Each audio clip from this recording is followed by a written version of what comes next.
परमपूज्य माताजींनी दिनांक 20 जानेवारी 1978 रोजी स्वीट होम हॉल दादर येथे सर्व सहयोग्यांना केलेला उपदेश. सांगितले मी की सहयोग म्हणजे काय. आणखीन आपण धर्माच्या नावावर काहीही करत असतो, जे सुचेल ते.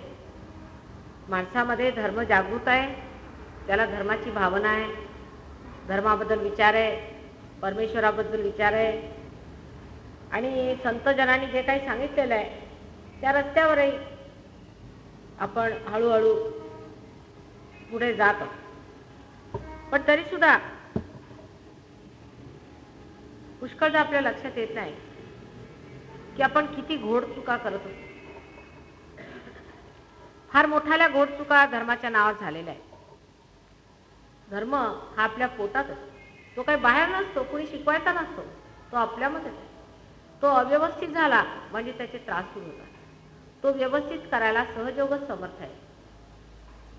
तुमची जागृती झाल्याशिवाय, तुम्ही पार झाल्याशिवाय संबंध त्याची बरोबर मांडणी होणार नाही. ही गोष्ट निर्विवाद आहे. आणि आपण धर्म किती तऱ्हेने बिघडवत असतो, तिकडे थोडंसं लक्ष दिलं पाहिजे. धर्माच्या आपल्या कल्पना म्हणजे कोण शिकवत आपल्याला धर्माबद्दल.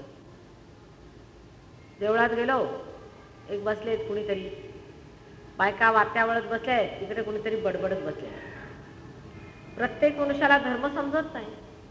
कुणाला वटवट करायला मिळाली, त्यांनी धर्माबद्दल बोलायला सुरुवात केली. लगेच आम्ही त्यांना महाराज केले. ते बसले भीक मागायला तुमच्याजवळ. इतकी तुमची श्रद्धा असेल इतकं तुम्ही आम्हाला द्या. तर तुम्ही आपले 1.25 रुपयाची श्रद्धा त्यांना वाहिली. तिथे पांडोबा तिथे जमले त्या देवळात. मग लागल्या बायका जायला तिकडे, पुरुष जायला लागले. मग ते पांडोबाचे हळूहळू गुरु झाले. मग त्यांनी सांगितलं की वा बघा, तुमचा बाप ह्या साली मेला, तुमची आई अमक्या साली मेली. वा, त्यांना कसं कळलं आमची आई कधी मेली, आमचा बाप कधी मेला. मग करता करता पुढे ते सट्ट्याचे नंबर, घोड्याचे नंबर, अमकं तमकं सांगायला लागतात. त्याच्याही पुढे गेल्यावरती तुम्ही सांगितलं की बघा, माझी सून मला फार छळते, तिच्या बापाचा काहीतरी तुम्ही करा. 3-4 दिवसांनी कळलं की बाप मेला. वा, काय गुरुजी, कमालच करून टाकली.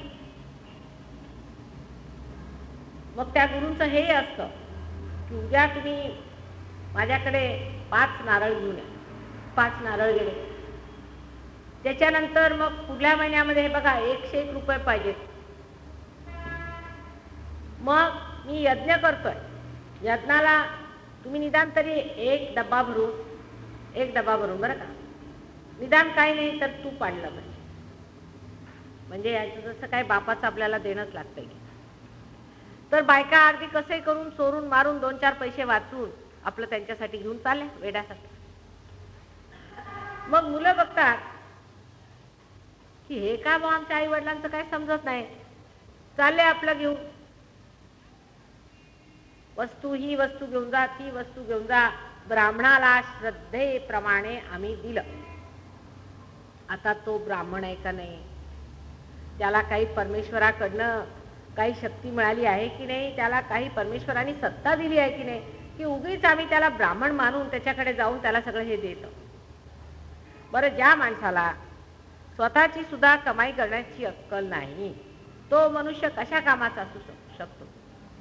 जो तुमच्या पैशाच्या दमावर आज तुमच्यावरती आपले दिवस काढतो, अशा घाणेरड्या माणसाच्या समोर आपण आपलं डोकं लवतो. म्हणून मोहम्मद साहेबांनी सांगितलं की कुणाच्या समोर डोकं लववायचंच नाही, तर मिनिस्टरांच्या समोर सुद्धा आपण डोकं लावू.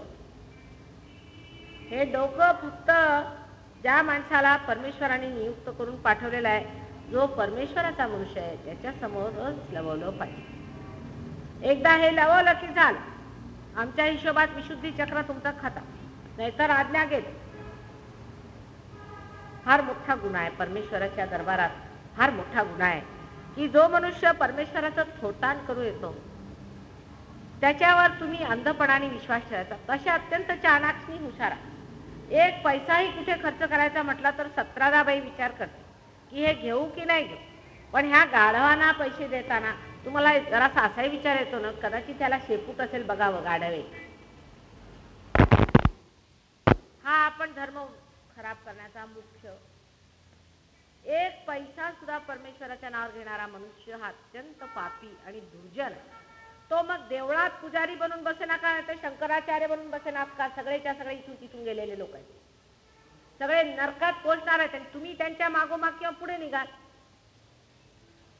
स्वतःला शंकराचार्य म्हणतात आणि वरती डोक्यावरती सोन्याची अंबर, दुसऱ्यांचे पैसे झुला. लाज नाही वाटत ह्या लोकांना? जिथे पाहावं तिथे हा घोटाळा आहे. आणि माताजी असं म्हणतात, म्हणजे माताजी फार वाईट,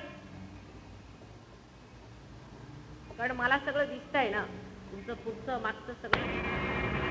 इतकंच नव्हे, फॅमिली पाहिजे. आता ह्या गुरु लोकांनी एकेकाने जे गुरु घट्टालपणा करून ठेवलेला आहे आणि गुरु गुरु म्हणून जे लोकांच्याकडनं पैसे उकळलेले आहेत आणि वाटेल ते धंदे करतात, तुमच्या डोळ्यात देखत घालेले धंदे करतात, तरी सुद्धा त्यांना तुम्ही गुरु मानता. म्हणजे तुम्हाला अक्कल आहे की नाही असा परमेश्वराला प्रश्न पडलेला आहे. अशा स्थितीमध्ये धर्माची मात्र विल्हेवाट लागते. स्वतःच तुम्ही नुकसान करून राहिला, खरोखरच फार नुकसान करून घेतलेलं आहे. त्याला धर्म म्हणता येत. एक बाजू ही धरली अंधश्रद्धेची आणि मूर्खपणाची, तर दुसरी बाजू अत्यंत घमेंडखोरपणाची पण आहे. परमेश्वर म्हणजे कोण आम्ही मानतच नाही, म्हणून परमेश्वर म्हणजे काय नकोच, त्या आम्हाला गोष्टीच नकोत. आम्ही म्हणजे पैशाच्या मागे लागलेले किंवा सत्तेच्या मागे लागलेले अरे रावी करणारे लोक, आम्हाला ते नको, म्हणून इकडे निघाले. मग काहीतरी काढलं पाहिजे. पैसा असा तसा मिळवायचा म्हणजे माणसांची जी काही कमजोरी असेल ती उपसून काढायची, नसेल तर त्यांच्या डोक्यात भरायचं. म्हणजे आजकाल नवीन निघालाय बायकांचं की तुमची फिगर चांगली पाहिजे. कशाला पाहिजे? आपल्याला काही सिनेमाचे ऍक्ट्रेसेस पाहिजे, मग त्याच्यासाठी मग काहीतरी काढलं पाहिजे. मग तोंडाला हे लावा तर, पायाला हे लावा तर, हाताला हे लावा तर. पुरुषांचंही तसंच. त्यांना सांगायचंय बघा तुम्हाला इलेक्शन लढवायचं आहे ना, मग तुम्ही आता जग जाहीर करा की आम्ही पक्के कट्टर हिंदू आहोत किंवा आम्ही कट्टर मुसलमान आहोत. ते ह्यांना मी म्हणते तुम्ही या तर माझ्यासमोर, मी विचारते तुम्हाला केवढं माहिती आहे त्याच्यातलं, काही समजतं का? कट्टरता हा धर्माच्या अगदी विरोधात आहे. म्हणजे जर धर्म प्रकाश आहे तर कट्टरता हा महाअंधार. कोणत्याही गोष्टीमध्ये कट्टरता आली म्हणजे समजायचं की आम्ही म्हणजे अत्यंत कामातून गेलेले लोक झालो. कट्टरता येणं हे परमेश्वरामध्ये कशी कट्टरता येईल तुम्ही सांगा? ज्याला सर्व विश्वव्यापी संसार चालवायचा आहे, ज्यांनी हे सर्व अनेक महान लोक आपल्या संसारात पाठवलेले आहेत, त्यांचे जे काही अनुयायी आहेत ते आपापसामध्ये वादविवाद करून, भांडणं करून आणि नंतर मोठमोठाले पक्ष निर्माण करून आणि भांडत असतात. असल्या तऱ्हेचा मूर्खपणा करून आपण आपला धर्म बिघडवतो. तुम्हाला आश्चर्य वाटेल, कॅन्सरचा रोग पोटामध्ये कट्टरपणाने होतो. पुढे माझ्याकडे कॅन्सरसाठी तुम्ही आल्यावरती आधी हा विचार करून या की आम्ही कट्टरपणा पोटात धरलाय का. ही गोष्ट अगदी निर्विवाद. कोणची गोष्ट धर्माविरुद्ध तुम्ही केली की तुम्हाला कॅन्सर हा होणार. ह्या कलियुगामध्ये हा पूर्वी रोग नव्हता, कलियुगातच सुरू झालेला आहे, कारण आम्ही आलोय आता बघा. धर्माविरुद्ध आचरण केल्याबरोबर तुम्हाला रोग हा होणार. धर्म म्हणजे काय? मधोमध राहणे, कोणत्या अतिशयतेला उतरायचं नाही, कोणती गोष्ट अतिशय घेऊन धरायची नाही, मधोमध राहणे. जो मनुष्य मधोमध राहील त्याला हा रोग कधी होणार. अतिकर्म म्हणजे आता मला हे करायचंय, मला काम ते करायचंय, माझं ते करायचंय, मग त्याच्यामध्ये एवढा अहंकार माणसाला होऊन जातो, म्हणजे मी केवढा यशस्वी थोर पुढारी. शेवटी जोडे पडतात ते जाऊ दे, त्याच्या आधी काहीतरी घाणेरडा रोग होणार. म्हणजे कोणता? डायबिटीज, नाहीतर हार्ट, कारण काही संतुलन नसल्यामुळे होतं आणि शेवटी कॅन्सरवर येणार. म्हणजे शरीराला सुद्धा समजत असतं की तुमचं चुकतंय. शरीर धर्मामध्ये सबंध धर्मांचा अंश आहे.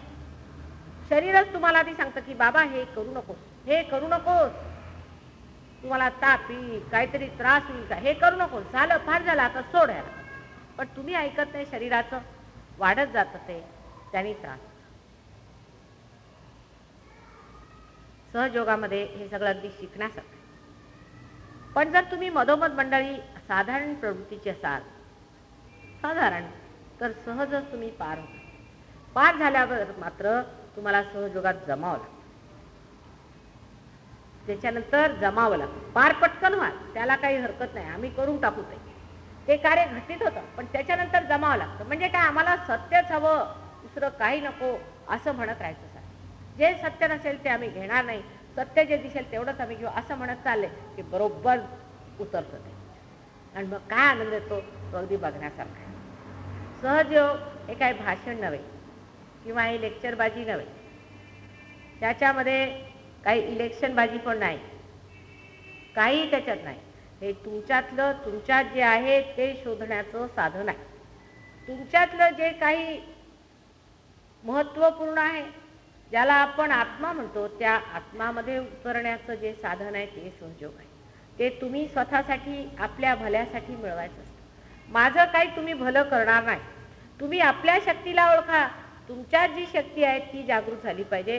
तुम्ही आपल्या शक्तीला प्राप्त झालं पाहिजे, एवढीच आमची इच्छा. त्या शक्तीला तुम्ही प्राप्त झालं पाहिजे. आणि त्या शक्तीला मारक अशा अनेक गोष्टी ज्या झालेल्या आहेत, त्यातल्या मी काही तुम्हाला सांगितलं.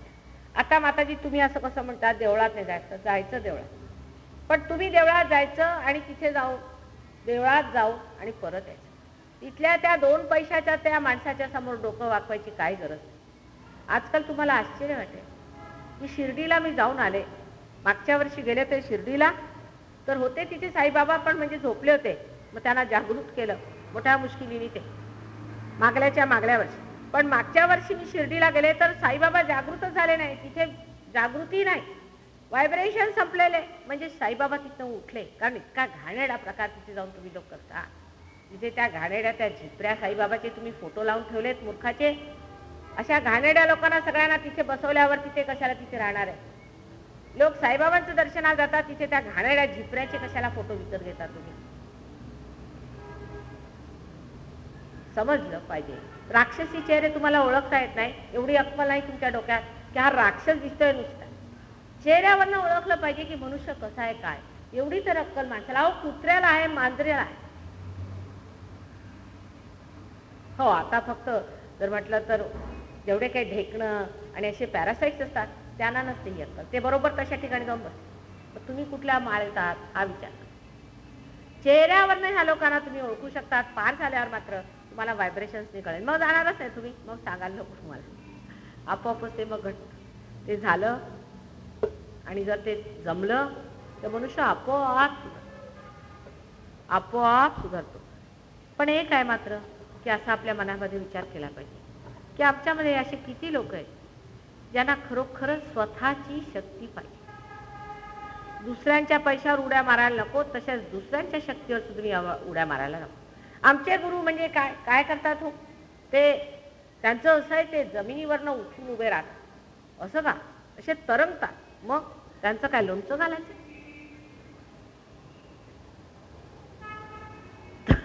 अहो, इथून एखादा मनुष्य असा तरंगत वर गेला तर त्यांनी आमचा काय फायदा आहे? त्याच्यासाठी वाहनं बनवली आहेत की आम्ही? कशाला पाहिजे असे तरंगणारे लोक आम्हाला? आणि आमचे गुरुजी आले आणखी त्यांनी ते भस्म काढून दिला आम्हाला. असं का? कुठनं आलं भस्म माहिती आहे का? स्मशानात सरळ येऊन राहिलाय ते. लावा आपल्या कपाळाला आणि जा स्मशानात स्वतः. दुसऱ्यांची शक्ती बघून किंवा दुसऱ्यांचे पैसे बघून दिपण्याची काही गरज नाही. तुमची स्वतःची शक्ती बघा ना केवढी जबरदस्त आहे. तुम्ही स्वतःचे गुरु आणि तुम्ही स्वतःचे संचालक आहे. तुम्हाला कशाला पाहिजे दुसऱ्यांची गरज? मी तुमची आई आहे आणि मी तुम्हाला हे सांगते आहे आणि मी तुमची शक्ती तुमच्या जी आहे ती दाखवून द्यायला बसलेले. आईचं काय विचारायचं? तुम्हाला जन्म देते, तिला काय न, फक्त द्यायला बसली. फक्त देणंच देणं आहे तिच्या नशिबी. तुम्हाला सगळ्यांना माहिती आईचं काय असतं. पण मुलगा जर वाईट मार्गाला लागला, जर तो चुकून वागतोय, तर तिच्या अंतरात, म्हणजे चांगली बाई असायला पाहिजे, बदमाश बाईचं नाही म्हणत मी, तिच्या अंतरात केवढा त्रास होतो की माझा मुलगा कामात न गेला, त्याचं कल्याण होत आहे, अनितीच्या मार्गावर चालला आहे, तिला किती रडायला येतं, तिला आतून केवढा क्षोभ होतो. आणि कधी कधी गरजते मग ती ओढते मुलाचा हात, त्याला म्हणते हे बघ बेटा इकडे जायचं नाही, हे चुकलेला मार्ग आहे, हा घ्यायचा. त्याला समजवते, कधी प्रेमाने गुंजारते, त्याला समजवून बघते, सगळं करून बघते. तेव्हा तसंच मला तुमचं सांगणं आहे की तुम्ही सहयोगामध्ये पार झाला. काही मंडळी इथे अधिक मंडळी इथे पार झालेली आहेत, काही मंडळी नवीन आलेली. जी मंडळी पार झाली आहेत त्याच्यातली पुष्कळ मंडळी पुष्कळ स्थावर झाली, पण अजून स्थावरता आलेली नाही. कारण असं आहे की पुष्कळ गोष्टी आपोआप सुटल्या, म्हणजे शारीरिक त्यांचे त्रास गेले, मानसिक त्यांचे त्रास गेले आहेत. आणखी त्याच्यापेक्षा त्यांना आणखीन म्हटलं तर थोडं बहुत लक्ष्मीचंही वरदान मिळालेलं आहे आणि सगळे सुखी आहेत. आमचे सहयोगी लोक एक विशेष तऱ्हेने सुखी आहेत, त्यांच्या तोंडात तजेल आहे आणि ध्यानात असतात. अत्यंत त्यांची प्रगती झालेली आहे. आता आणखी प्रगती पुढे होऊ शकते आणि केली पाहिजे, कारण आता तुम्ही परमेश्वराच्या राज्यात आल्यावर फक्त तुम्हाला हे शिकलं पाहिजे की परमेश्वराच्या राज्यातले नियम काय. तर असं म्हणता येईल की पुष्कळचे नियम तुमच्या आतापर्यंतच्या जीवनाच्या विरोधातच आहे. म्हणजे एक तर नियम असा आहे की जितकं द्या तितके तुम्ही वरती जा, जितकं देत सुटाल तितकं तुम्ही वर उठा, असा एक नियम आहे. आणि दुसरा नियम असा आहे की माझं माझं म्हणणं सुटलं पाहिजे. त्या राज्यात काय आहे, माझा पैसा, माझं घर, म्हणजे आपण कोर्टापर्यंत जाऊ शकतो. अहो मी ह्या घराचे पैसे भरले म्हणजे झालं, मग त्याच्यावर कोणी त्याच्यात येऊन राहू शकत नाही. वाटेल तुम्ही करा, तुमचं घर, तुमची मुलं, तुमची बायको, तुमची आई आणि तुमचं डोकं, हे सगळं तुम्ही आधी रजिस्टर जरी करून ठेवलेलं असलं तरी काहीही तुमचं राहत नाही.